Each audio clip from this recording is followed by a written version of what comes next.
News 29 Maharashtra.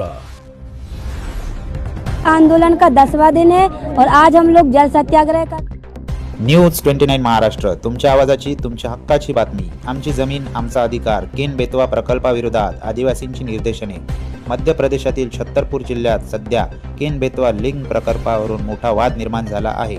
या प्रकल्पामुळे विस्थापित होणारे शेतकरी आणि आदिवासी बांधव गेल्या 10 दिवसापासून ढोटण बांधावर आपले हक्क मागण्यासाठी एकत्र आले आहेत। आपल्या हक्काच्या जमिनी आणि निसर्गाचे होणारे नुकसान थांबवण्यासाठी या लोकांनी आक्रमक पवित्रा घेतला असून सध्या तिथे जल सत्याग्रह आणि चिता आंदोलन यासारखी तीव्र आंदोलने केली जात आहेत। या आंदोलनादरम्यान एक धक्कादायक बाब समोर आली आहे। विस्थापित झालेल्या काही महिलांनी प्रशासनावर गंभीर आरोप केले असून त्यांना सध्या कामांसाठी किंवा धान्य दळण्यासाठी सुद्धा घराबाहेर पडू दिले जात नसल्याचे त्यांनी सांगितले आहे।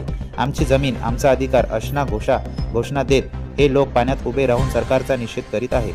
विकासाच्या नावाखाली आमचे शोषण थांबवावे आणि आम्हाला योग्य न्याय मिळावा अशी मागणी येथील नागरिक करत आहे। प्रशासनाच्या या जाचक अटींमुळे आणि प्रकल्पामुळे विस्थापित होणाऱ्या भीतीचे स्थानिक जनतेमध्ये चिंतेचे आणि संतापाचे वातावरण निर्माण झाले आहे।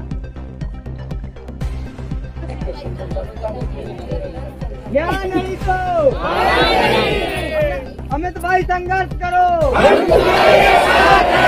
किसानों की एकता। भारत माता की